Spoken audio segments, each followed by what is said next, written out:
Dadhood. Modern Dadhood Podcast. Hi, friends.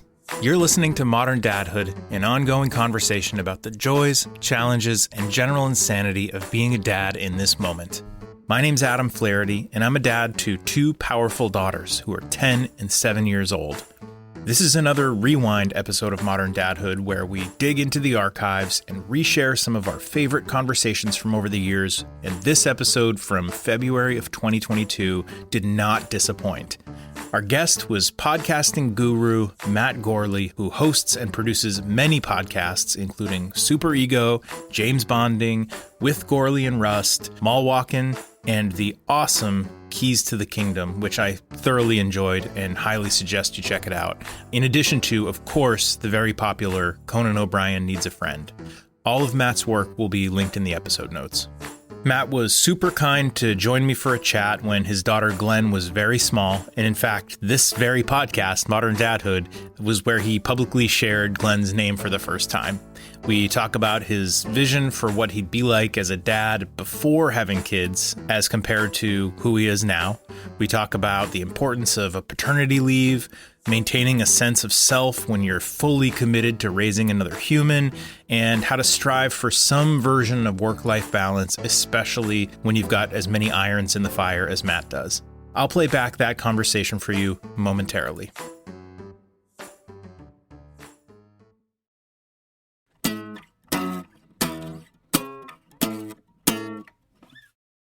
I need to share a few formalities. You can find all episodes of Modern Dadhood at moderndadhood.com on Apple Podcasts, Spotify, Amazon Music, CastBox, my new favorite platform, Hark Audio. Check them out at harkaudio.com and download the app. You won't regret it. And anywhere else you might listen by searching Modern Dadhood.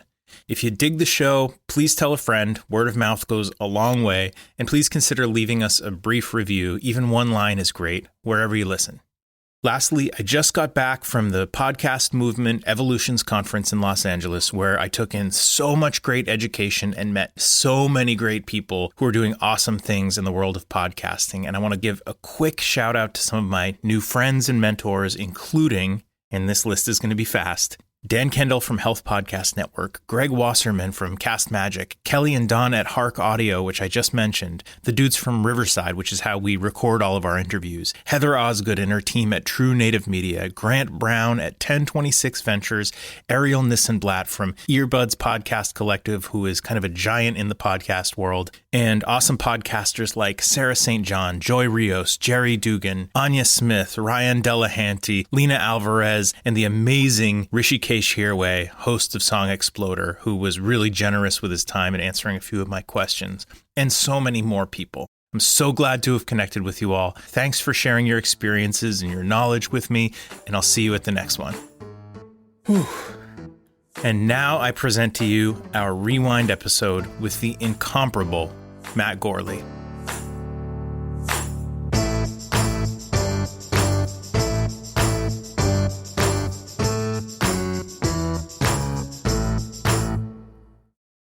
So if you're a podcast listener and you don't know the name Matt Gourley, I feel like I don't even know you anymore. Who are you?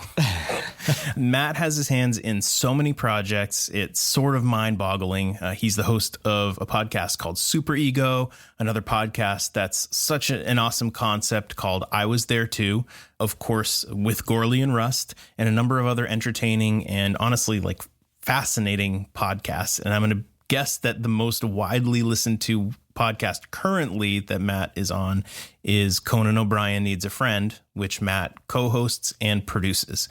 You've probably also seen him on your television or laptop screen in Drunk History, which is appropriate casting for a history buff like you, Matt. And a drunk like me. Yep. Matt Gourley, it's such an honor to have you join me on Modern Dadhood. Thank you, Adam. This is actually, when I got your email, I was deep in the thick of it all, but I'm glad you followed up because though I think I'm such a new dad, I have nothing to offer information wise on being a father. I'm fascinated to talk about it and to learn about it because it's obviously like such a big thing in my life. I'm curious to have conversations about it, because also with quarantine and everything, we're trying to keep our child nice and safe. So it's not like we're having a lot of conversations with people. So it's a treat for me. Well, you're in good company here, but I'm certainly hoping that you don't expect to learn anything from me, because Mark and I say all the time, and we want to make it very clear that, we're here to learn from other dads, learn new perspective from fathers whose experiences are different from ours, but we are definitely not experts. So I'm not sure that I'll have a lot of wisdom to bestow, but I'm glad you're here, and congratulations on being a new dad. So thank you. Yeah. So your daughter's around 3 months old. Is that right? About 3.5 months in. Yeah. It's just wonderful. I mean, all the things you hear are true. It's exhausting and all that too, but it just doesn't matter. I mean, I thought my anxiety would increase because I had a life to protect, but it's a strange sort of peace that I would have never expected. And I mean, if I get a smile from our daughter, which she does do quite often, it just wipes away any issues I have with the day. And it's just amazing. Yeah. Isn't that amazing that a baby has that kind of power to just in an instant, in the flip of a switch, just change your whole mood or the course of your whole day? Unfortunately, it works the other way too. I'll pick her up, and when she starts screaming, I'm a failure. I'm a failure. Oh my God, I can't handle this. I can't handle it. And what's your daughter's name? Are you guys sharing that publicly? Yeah, I think we haven't really put it online much, but I think we're getting to the point where we feel like it's okay. So I'll tell you. Her name is Glenn, and it's spelled Glenne. Oh, wow. She's not named after the actress Glenn Headley, but we liked that spelling. So that's beautiful. Oh, thank you. So I wanted to ask, are there any new parent resources that you and your wife have been leaning into or finding value in? Well, she's part of a for lack of a better term, a mom group text thread of people who kind of work within or near in and around the entertainment industry and can, share their methods of navigating how to work and do all this stuff, though my wife hasn't gone back to work yet. I think that's been a big help for her. And we just happen to have had a number of both close friends and casual friends that have had children nearly before ours or after. So, yeah, I think we feel lucky in that way. So you mentioned the pandemic. I wanted to ask, particularly in this time when a lot of us are sort of back kind of isolating to some degree at home, how are you handling juggling as many balls in the air as you are, but still, being the best dad that you can be? It's another thing that has surprised me, because I thought it's going to make the work tough. The work's fine. It's me sitting there going, I'm missing time with my daughter. That's been tough. I think I didn't take long enough of a paternity leave. It took about a month. Then I went back to work very briefly, and then luckily the holidays hit. So I had another 3 weeks. So that was nice. But to do it all over again, I would have been, I don't know if selfish is the word, but that's how I feel. And I think the work has been okay, because again, my wife isn't back to work yet. And she has, this is just, you hear this all the time, but I couldn't mean it more. She's been the most incredible mother. I've seen her change from a wonderful wife, but into a mother. It's not like I'm surprised by it, but it's just so comforting to know that when I'm in here working, that my daughter and her are just bonding. And so I don't have a lot of stress about it, like I said, other than I wish I could kind of wrap up work earlier each day. And then my wife and I each have a kind of thing where we wanted to keep some semblance of our old life for things that help us, even if it's just mental health, where for her it's exercise. And for me, it's a creative project. So I've kept one creative project alive while getting rid of others, and then managing that little thing with trying to mitigate work, not taking on any extra work, and working half a day to 3/4 of a day instead of a full day, so that I can go out there and give her some time off and also just spend time with the child. I'm so lucky to work from home. That's the thing, is that I can take my food breaks or whatever and spend time with her and feel like I'm bonding with her. Yeah, it's tough. Like my daughters are 8 and almost 5.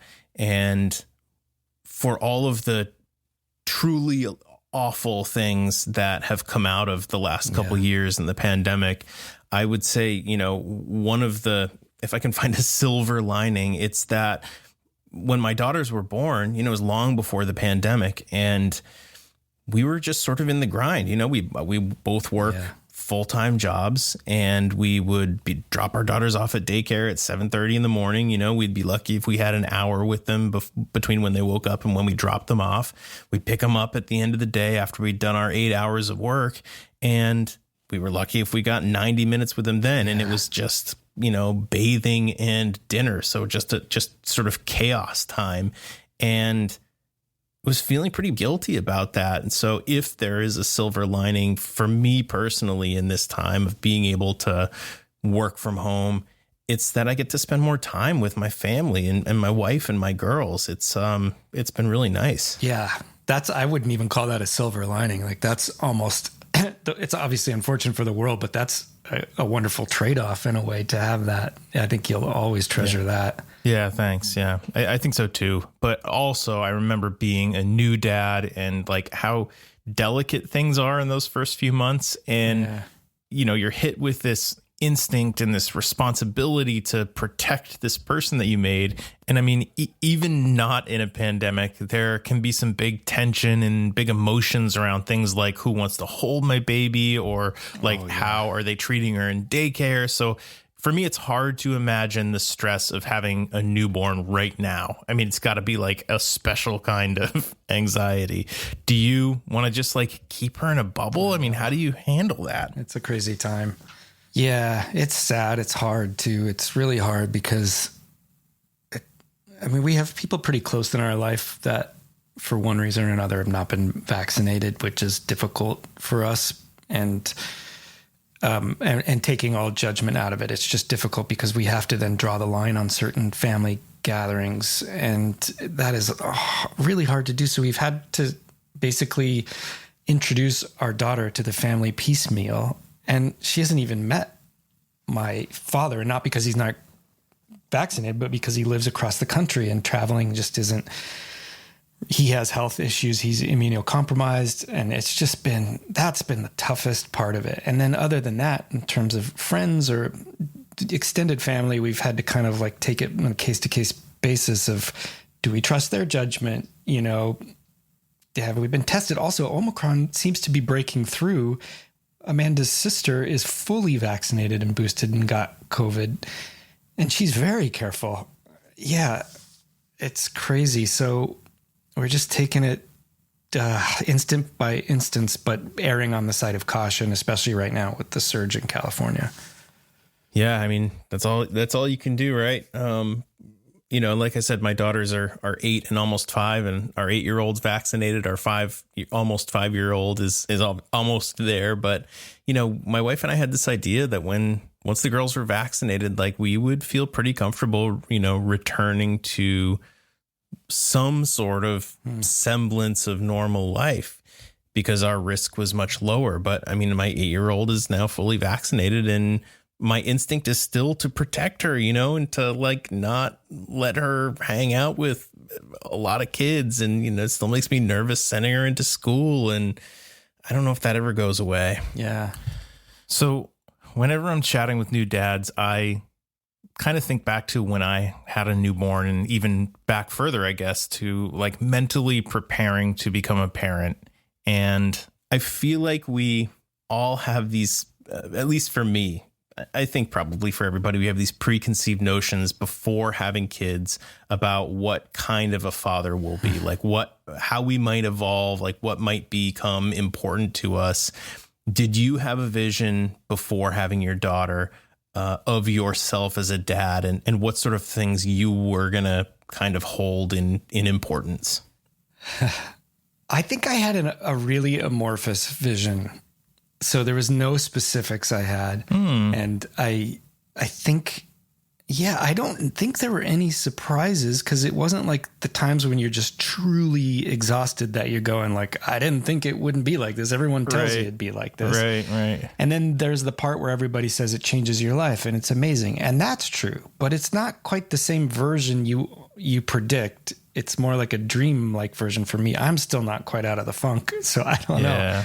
But I think I knew I'd be an emotional father, that it would affect me greatly, especially because I'm 48, so I'm having a child much later in life than most people. And I think that's probably best for me because when I was younger, I was probably, I don't know, you're more concerned with the day-to-day things and everything. And now I feel like I'm just a lot more mellow and able to go with the flow more than I would be able to. And really, like, I'm just really affected by it in a wonderful way emotionally. And that is just such a welcome thing because it's shifting me in my life from microscopic details of this little drive I have or whatever to just kind of go, all right, I'm done for the day. I'm going to go and we're going to read a book. We're going to do stupid dances to try to make her laugh. And that's the night. And it's great. Yeah. So, okay. So as if I haven't listed enough of your talents already, you're also a designer, a graphic designer, but you and your wife also do interior design. You must have had fun designing your daughter's room and sort of the space where she would spend her time. Oh, I loved it. And it was part of something I was always waiting for, even so much so that after she was born and we were both on paternity leave, there were days where I would get working in this room. I was painting a mural in there, and to the point of risking on verging on like, oh, you're doing this over spending time with your daughter. So I had to have that. Like there was an adjustment period for me. I was coming out of a life where there was no impediments to just doing the creative projects I wanted. So I had to kind of learn that. But that being said, it was all in service of me knowing that I always wanted children, decorating a room that way. So yeah, we went to town. I actually have an Instagram called House Cat and Home, and you can see the nursery on there. And I did this really intricate mural, and it's all to the point of one day going, hey, this is what this is. This is what this is. Let's talk about this. You know, there are things in her neighborhood and stuff, so we can have conversations about them. So it's more cool. Of a seed planted for the future than certainly anything she'll appreciate now. She looks at it with just real confusion right now, as do I. What are you guys most looking forward to when things do return to normal, or at least safe enough that you can, you know, go outside and be out in public? I think really getting together with friends in a serious way. Amanda and I was like, we're homebodies, but we really feel that we want Glenn to be socialized. And right now she's seeing virtually no one. She's seeing Amanda's sister, who will babysit for us occasionally, her mother, and occasionally my family and stuff. But I don't think like anything's really sticking with her. And I want her to know other regular people and other children and our friends. And so I just hope that she doesn't get baked in as being kind of like, there's only these two people in the world. She's already an only child. We don't know if that's always going to be the case, but I don't want her to just have that small bubble. I want her to know a wide variety of people and stuff. On this show, we talk a lot about the joys, the challenges, and the general insanity of being a dad in this moment. And it sounds like you guys obviously have the insanity part covered, just in the fact that you have a 3.5-month-old, and you talked a little bit about the joy part of it and the bliss part of it, which is nice. Any challenges that you're facing that you're really sort of like struggling with as a new dad?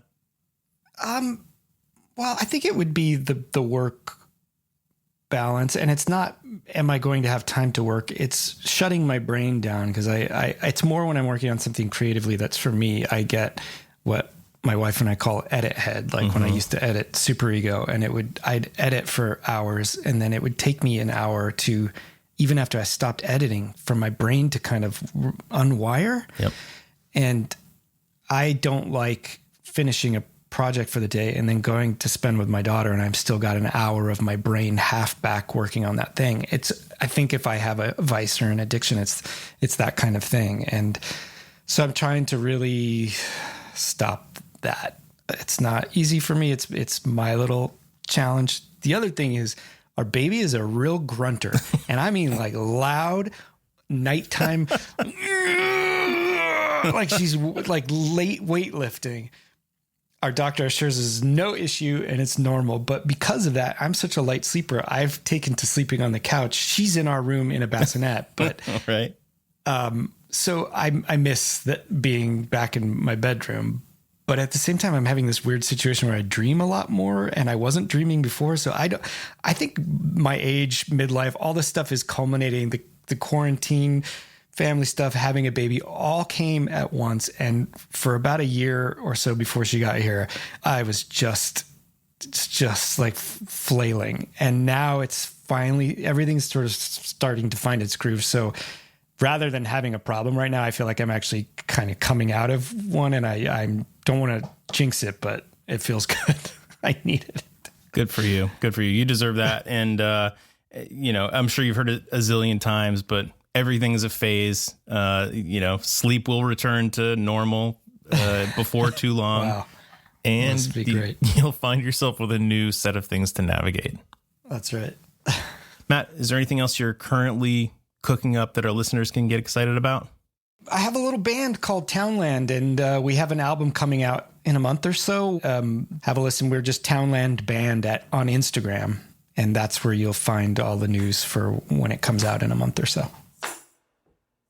Dads, you can find Matt Gourley on Instagram and Twitter. It's at Matt Gourley, Gourley in both spots. All of Matt's fantastic podcasts can be found wherever you listen to Modern Dadhood, but we've also got links for them in the show notes. And Matt, it's just been a real pleasure talking to you. Thank you for making time for our little podcast and this dadhood conversation. So all our best to you, Amanda and Glenn.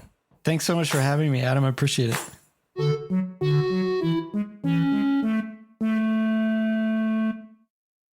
If I may, I believe it's time for a recurring segment. I mean, I do feel a little rusty, but now's usually the time, right? Yeah, I believe we've reached the precise moment in the episode when we do introduce a recurring segment. It appears that today's recurring segment is... Did I just say that out loud? And I think it needs no introduction. So if you would like to just share away, my friend, please do. This was almost more of a did I just have that conversation kind of situation. Okay. I'm sure you've been in this. Uh-huh. It's not just like a thing you say out loud, but it's like a whole thing you've got to talk about for a couple minutes. And then when it's over, you're like, yeesh. Okay. Oof, man, wish I didn't have to do that right then. I'll say the thing that kind of made my ears perk up. Is it perk up or is it prick up? I feel like it's prick up, but I feel like when I say that, I feel like I'm saying something bad. You are saying it's perk. It's not prick up. No, they're perking up. All right. Like when you're tired and you drink coffee, you perk up. Perk up. Yeah. All right. Well, my apologies to anybody who I offended with saying prick up. I'm triggered. But I'll say the part that made me think I gotta write that down. Here's the sentence I said. No, it's just that we don't see that part often, and it can be pretty dark up in there. Okay. I followed that up pretty quickly with, can you please not do that? Okay. All right. This was bath time. And usually it's like we go up the stairs. The whole family kind of makes their way up the stairs. It's usually this cacophony of like, I forgot a stuffed animal. Oh, did I have my vitamin gummies? And it's all this whatever. Yes, the daily Check It family bath pilgrimage. And so we're up there, and the bath is on, and clothes are being strewn. Some are getting into the hamper like they're supposed to. And somebody says something like, I think one of my sons forgot a stuffed animal downstairs. Classic. I was down suddenly, found myself at the bottom of the stairs with one kid right in front of me. The other one was stark naked, fully nude, 3-4 steps above, and was doing this kind of like his head was down, like between his legs, and his butt was and his butt was just like on full display, like a very proud, male turkey with like just feathers, adorning his and I didn't really know that was going on because I was looking at the other son who was just like taking forever to like get up one step at a time. And I was just like, I was feeling very deflated and defeated at the moment. And then that son says, I can see poop coming out of his butt. Oh, shit. And that's when I looked up and saw the display. How close was your head to this display? Well, I'm standing at the bottom of the steps, and my first son was like maybe 2 steps up and the other one was like another 3 steps up. So like eye level. Okay. So eye level when I looked up. And there was, just to be clear, there was no poop.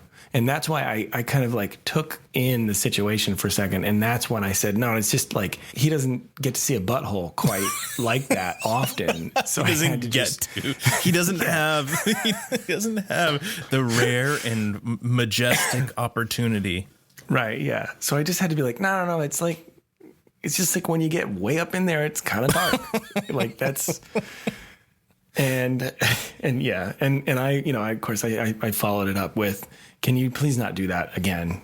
To the turkey a few steps above, turkey, who responded with like a pause of silence, and then I'm going to do it again. Of course he is. And then, I think at that point I was just grabbing armfuls of children and just stomping up the stairs and throwing them into the bath. But man, kids have no shame with that stuff. No, until a certain age, and then they would be mortified.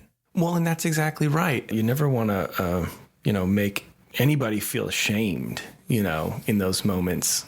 It's a fine line. Yeah. Because in some circumstances, it's all right to laugh about that too, but you don't want to give them the gratification that inspires them to keep doing it. But you don't want to shame them to the point where they are traumatized and, are walking on eggshells. Well, and the other son had a legitimate concern. He was like, no, I'm going to get shit on. I'm about to get shit on. My brother's butt is right there, and I'm pretty sure there's poop coming out of it. So it's like I have to calm him. Oh, nope. It's not. Nope. It's cool. I can see why maybe you thought that. You're just staring into a particular part of the body that doesn't get a lot of light. That's a good one. Yeah. That's a great one. So those kinds of conversations happen so many times throughout the day. I wish there was just, well, I guess I have an Amazon Echo, so I guess there is just a speaker always listening to everything you say. But I wish I could play back a lot of the days, Hey, Alexa, play back the most ridiculous moments of the last 3 weeks. Yeah. Hey, Alexa, remember when we were on the stairs and one of my kids was just baring his asshole to everyone? Can you play back that conversation? Dads and moms, thanks for listening. As I said at the top, you can find every episode at moderndadhood.com or wherever you like to listen. Please tell a friend about the show. Please consider giving us a really short rating or a review.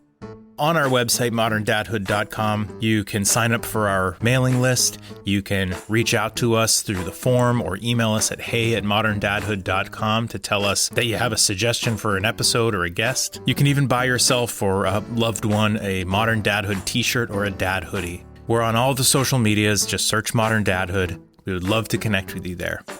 Thanks so much to Casper Babypants and Spencer Albee for the music you hear in Modern Dadhood. Thank you to Matt Gourley for joining us back in 2022 for such an awesome conversation and being so generous with his time. And thank you for listening.